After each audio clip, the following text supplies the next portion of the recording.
Hello. Thank you for your interest in this parent training created by the Mystic Valley Public Health Coalition.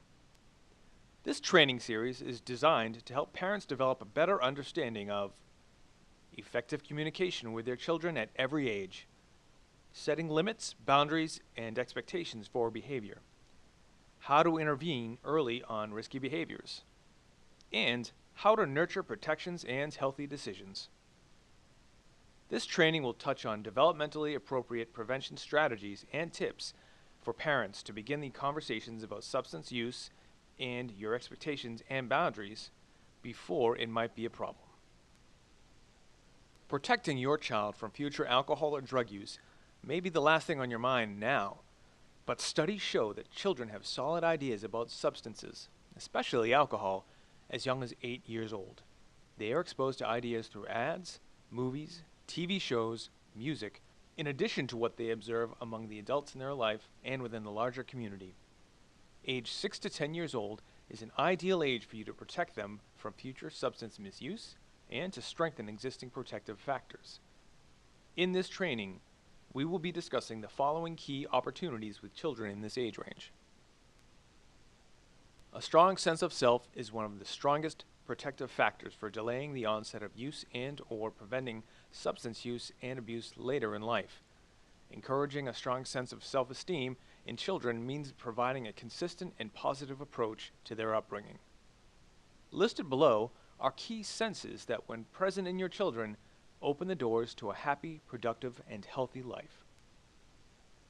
Children who receive praise and encouragement feel good about themselves. A child who believes their parents trust them to do certain things by themselves will learn self-confidence. In addition, help them to develop a positive self-image by learning proper nutrition, getting regular exercise, and encouraging good grooming habits. Scientists have concluded that our brain has two fundamental states that shape how we experience life in every moment. One is a reactive state, or no brain state. This is described by many as involving a sensation of tightness, anger, fear, sadness, and a feeling of shutting down. In contrast, the yes brain state balances us out. So instead of being in a reactive state, children now become receptive to their inner world and interactions with those around them in a more balanced way. In this state, children feel calm, seen, safe, curious, and connected. Children can develop a yes brain through the ways that their parents communicate with them and build upon four major foundations. The first is balance. This means helping kids learn about the nature of their emotions and how many of us can become lost in those emotions. Balance involves teaching them how to ride the waves of those intense feelings and not become reactive when experiencing them fully. The second is resilience. This means helping them to face their challenges fully and being aware of what's happening inside them, and hopefully getting back on their feet again to a state of balance. The next foundation is developing insight. Research revealed that children and adolescents who are aware of their emotions, sensations, and thoughts have better executive functioning and regulation and are also more compassionate and caring towards others. Help them to name what they're feeling or thinking in the present moment and even what images come to mind. Things like, what animals represent their feelings?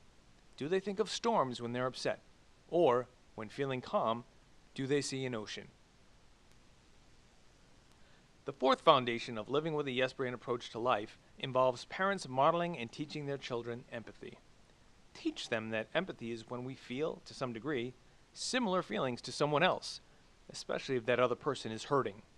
It's also an understanding or making sense of another person's thoughts and point of view.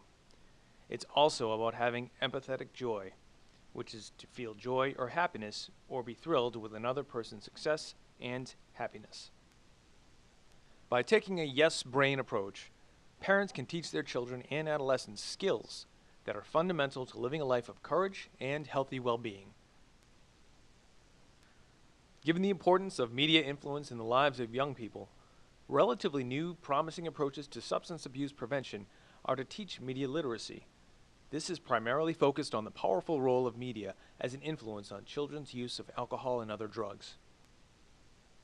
The aim of teaching media literacy is for children to increase their skepticism of what they see in the media and their confidence in resisting and coming up with countering arguments that are presented by pro-drug or pro-alcohol media messages. It is also to increase their belief that smoking, drinking, and using drugs are wrong for them, and that they don't need to engage in a behavior that the media is telling them to.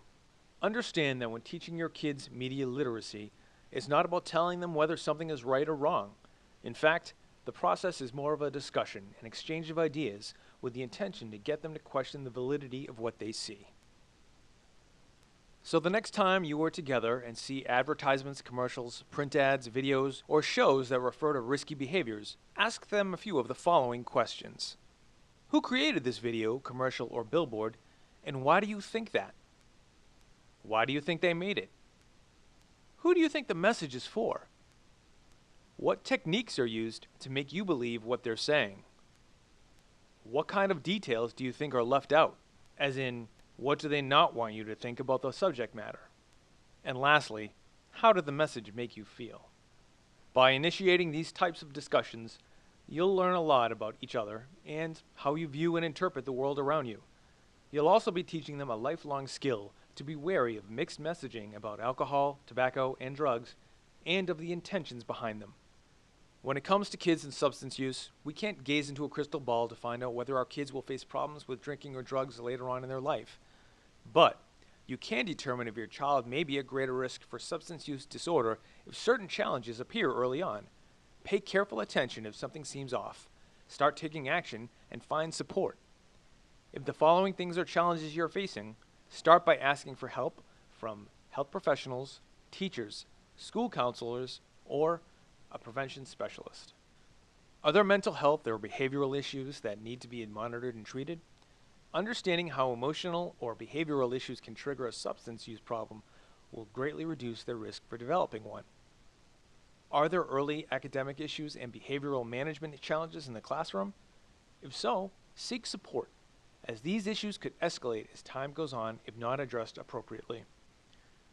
Does it seem like your child has difficulty resisting impulses and having impulse control? High impulsivity is closely associated with early substance use and risk-taking behaviors. Has there been early childhood trauma, such as witnessing an accident, losing a parent, or being a victim of abuse? Untreated trauma could put them at risk and influence early initiation of substance use. And lastly, are there challenges with managing a stable home life? For example, is discipline hard to practice consistently? Are there variables that feel uncontrollable or chaotic? Or is there a family member who misuses drugs or alcohol? While it may seem overwhelming to experience one or some of these challenges, know that adversity in itself is not a bad thing. Do not feel ashamed for seeking support for any of these challenges. You are not alone, and early intervention will give them the best chance to succeed in all that they do. Taking an approach that aims to promote your child's development and manage their behavior and emotions in a constructive and non-hurtful way will help them overcome issues and be better prepared to face any challenges in the future. Creating regular and open lines of communication on many topics is important for reducing your children's risk of substance misuse. Research shows that when it comes to alcohol and other drugs, children tend to model their parents' behaviors, both healthy and unhealthy. So talk early and often about healthy choices and risky behaviors, the negative effects alcohol and drugs would have on their brains and bodies, and their ability to learn, any misguided beliefs your children may have about drugs or alcohol, and make sure that they know how to escape from situations that make them feel uncomfortable or unsafe. When it comes to modeling healthy alcohol or drug-related behaviors, keep in mind the following. If you choose to drink alcohol, try to consume small amounts with a meal or for a celebratory occasion. Try not to use it as a coping mechanism by saying, for example, I had a rough day and I need a few beers or a joint to relax. Make sure to set clear rules and explain the reasons for your rules. Cultural or religious customs may affect your family's belief about alcohol. Think about this as you set family rules and expectations and then explain this to your children. It does not matter what other families decide. Your family rules show your family values. And lastly, try to avoid TV programs, movies, and video games that glamorize tobacco, alcohol, and drug use. There are new studies that look primarily at styles of parenting and their impact on both a child's decision to use substances and whether they develop problematic patterns of use. Specifically, the research explored the following parenting styles and made some interesting conclusions. The first style is authoritative. Authoritative parenting is one that is defined by a high level of demand for rules but is also characterized by high responsiveness, warmth, and communication. Not surprisingly, this style of parenting turns out to be the most protective against future alcohol or drug use problems. Then there is neglectful parenting, which is characterized by very low demand, low responsiveness, and low involvement. In fact, these parents show little willingness to take on the responsibility and tasks of parenthood. Again, it's not surprising that this style shows the highest rate of use and the earliest age of initiation of substance use.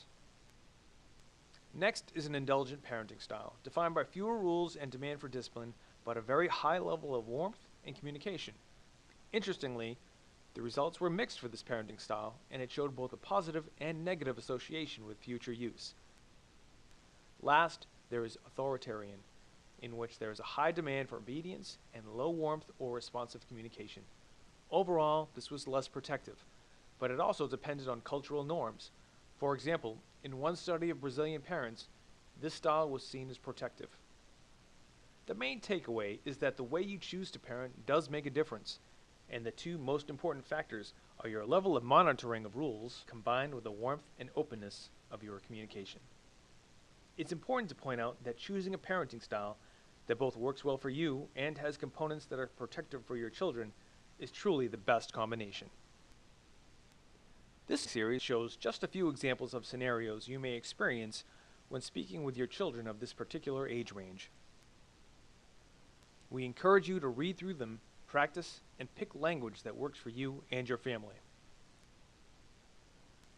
If you're looking for ways to get the first conversation started, why not try saying something like, "I want the best for you, so I don't want you using alcohol or drugs." Here are some helpful resources and online tools for parents. Visit our website for more information about what we covered today and to view our other parent trainings. You can also download and print these slides anytime. Thank you for taking the time to learn more about promoting healthy decision-making and behaviors in our children. We hope that you found this information useful, and we encourage you to check out our website for more information.